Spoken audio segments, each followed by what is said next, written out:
coming soon to a repaint near you. Hello, my baby. Hello, my honey. Hello, my ragtime gal. Son, you've kissed my wife. Baby, my heart's on fire. Like Starscream's ghost, his action figures just keep coming back, now as a siege line voyager. Perpetually depicted as Megatron's whiny-voiced, power-hungry, backstabbing second-in-command, Starscream leads the Seekers, a squadron of Decepticon flyers who almost always look just like Starscream except for the paint job. This, of course, allows Hasbro to crank out the same figure in different colors as different characters and lure gullible completionists into buying them all. The box has the normal Siege Voyager configuration with the figure brazenly on display in the front, with art on the side panels, and on the back, photos of both modes, surmounted with a photoshopped aura. Diagrams showing how to use the Battle Masters are off to the side. Dousing the side panel with black light reveals mysterious Cybertronian writing that reads, "Buy my repaints, you suckers." Now let's unbox this Starscream and pray he's better than that horrible Power of the Primes version. Out of box, Siege Voyager Starscream comes with his instruction booklet and 2 identical weapon accessories. And this is Starscream in his alt mode, which is a so-called Tetrajet. This harks back to the first episode of the Transformers cartoon series, aired way back in the 1980s. Set in the time before they came to Earth, the Decepticon jets were drawn like this, to be more Cybertrony. And fans who have brooded on these throwaway scenes for over 30 years have been calling for figures based on those animation models, even though they were so spindly it would literally be impossible. Nevertheless, Hasbro has done it anyway, within certain practical limitations. You can see by looking that this mode isn't nearly as stylized as the cartoon model, but they did as good a job as might be expected. It actually looks more like a Battlestar Galactica Viper. It has Generation 1 Starscream's colors of gray, red, and blue, with a translucent yellowish windshield. There is detailed sculpting all across the jet, and a spattering of grungy silver paint. But even from above you can see that this thing is sadly flip-former. If you turn it over you can see the robot legs and arms just folded underneath the wing sections, looking all boxy and ungainly. It ruins the otherwise sleek profile of the jet plating on top. And there is no landing gear either. You can only plunk the jet onto the ground and land it that way. I would have liked them to have added some sort of extension to the fin on top. It flattens out too soon, I think. If they could have added something so that the top fin extends just as far as the side fins, it would have gone a long way to making this jet even more Tetra-y. There are Battle Master and Fire Blast ports here and there, but not nearly as you would see on Megatron or Optimus. They skimped a bit here, and I would like to have seen a couple more ports here on the side wings for adding more guns. The 2 open ports underneath the jet can't both be occupied at once due to lack of space, and these on the side are half covered and inaccessible. You can plug Fire Blast accessories into the back to make him look like he's in overdrive. The highly visible robot Kibble makes this mode a bit of a disappointment, but not nearly as much as Power of the Primes Starscream was. There are more steps to transforming Starscream than one would guess from all this easy kibble at the bottom. First, unplug and hinge up this back part, which becomes Starscream's chestal area. Untab and slide up this rear section, which is the rear engine jets. Then kind of untab the wings from the sides. When transforming to a jet, these parts plug into these holes at the top of the arm. Fold the wings up and out of the way. You will then pretty much easily see that Starscream has merely doubled back on himself in a weird yoga position. Untab the robot arms from the sides of the legs. They plug in here. Fold the arm sections up so that they're aligned to the side. Untab the cockpit section. and slide it upwards on this hinge. Then you unfold the robot legs. They have this clever spring thingy which fills up the hollow thighs. Angle this hinged section up at the top so that it lays down into these grooves. Then fold down the chest and it will click into place. This chest panel isn't very sturdy and it has a tendency to sort of slide off of its hinges, so be careful. Take Starscream's robot head and fold it upwards.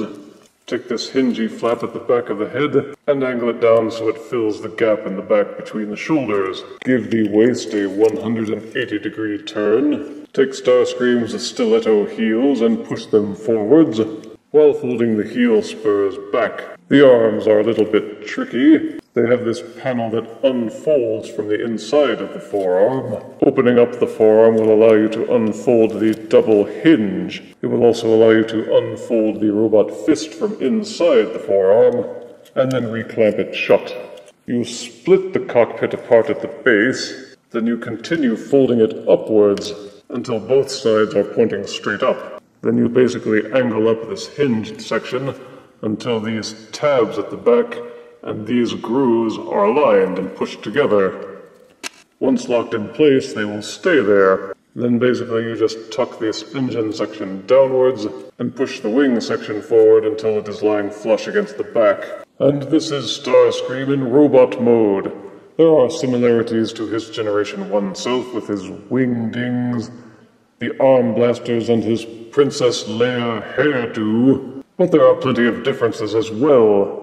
The shoulder struts are thinner, the chest and the shins are flatter, but at least he keeps his turbine nipples. He maintains his colors, and the scratchy paint job is really visible on these blue sections. There's plenty of sculpted detailing, as with all the siege lines so far, but the flat gray plastic sections seem to somehow blur out some of that detailing. Kit bashers are probably already repainting their figures to make them look even better. In robot mode, he has a lot more accessible Battlemaster ports, so you can arm him up with all kinds of weapons in his quest to dethrone Megatron. Ha ha ha, Starscream. Will you ever learn? One thing you can't seem to do is plug the foot extenders in. On mine they keep falling out, and the heel spurs keep getting in the way. But you can put on Shockwave's shoulder pad arm extras, and he's much more versatile as a robot. The null ray cannons are a little thinner than you would see on most gun accessories, but they're not as bad as they were with Power of the Primes. His light piping works, but it's a bit weak. For articulation, Starscream's head will spin 360 degrees if these shoulder struts wouldn't keep getting in the way. His head will also lean back and forth on a hinge. The shoulders will rotate 360 degrees, at least until they start to bump into the wings. They will also splay outwards 90 degrees. There is an upper bicep swivel and a double hinged elbow that will allow you to bend it nearly 180 degrees. The fist is on a mushroom peg and it can be rotated. The waist will also swivel 360 degrees, except for this backpack stuff which keeps bumping into the hips. The wings will fold backwards so that you can get them out of the way.